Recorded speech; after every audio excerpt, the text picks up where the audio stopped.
Saya dari Fakultas Pendidikan, Ilmu Pendidikan Guru Sekolah Dasar. Sini saya akan menjelaskan tentang materi penggunaan bahasa dalam media sosial.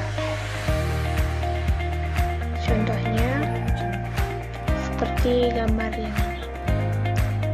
Pada kain rentang ini, saat kita membaca bacaan pada kain rentang ini, maksud dan kalimat kain rentang ini yang dimaksudkan kalimat dan kita harus mengejar ketertinggalan. Kata ketertinggalan ini tidak pantas untuk dikejar. Mungkin nanti kita bisa terdampak pada negeri kita. Kenapa demikian? Karena kemajuan teknologi, hampir semua orang memiliki gawai. Pasti kalian jarang mendengar kata gawai kan? Gawai ini nama lainnya dari kata baku yang dimaksud dari telepon genggam atau HP. Ini contoh kecilnya.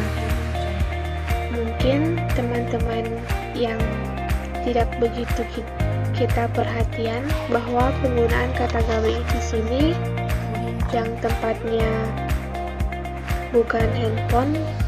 Jadi inilah salah satu penggunaan bahasa yang kita temukan kesalahannya di kehidupan sehari-hari.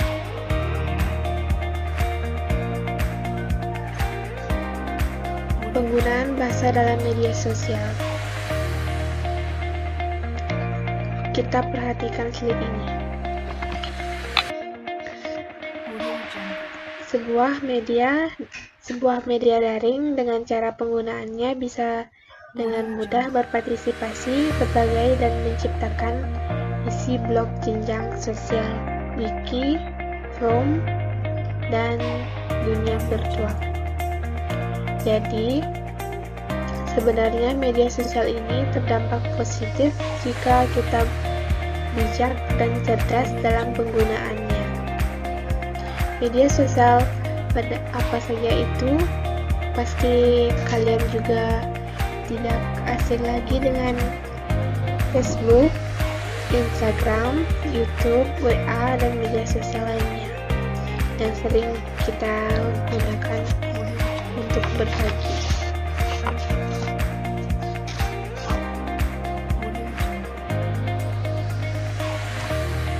Penggunaan media sosial dalam etika dalam media sosial. Ternyata di dalam penggunaan bahasa media sosial juga ada etikanya. Jadi, ketika dalam media sosial tidak hanya mementingkan bahasa saja, ternyata konten dan isi dalam media sosial itu juga harus ketika perhatikan. Kita harus benar-benar peka dan cerdas. Ternyata di dalam penggunaan bahasa media sosial juga ada etikanya. Jadi, ketika dalam media sosial tidak hanya mementingkan bahasa saja, ternyata konten dan isi dalam media sosial itu juga harus ketika perhatikan. Kita harus benar-benar peka dan cerdas dalam berbagi informasi di media sosial. Jadi, pastikan informasi yang kita berikan itu informasi yang bermanfaat dan tidak hoax atau bersifat pembulian. Jadi apa? Karena sudah tersusun di undang-undang, jadi kita sebagai pengguna media sosial harus cerdas dan bijaksana dalam berbahasa di media sosial yang digunakan sampai saat ini. Sekian presentasi saya. Saya ucapkan terima kasih.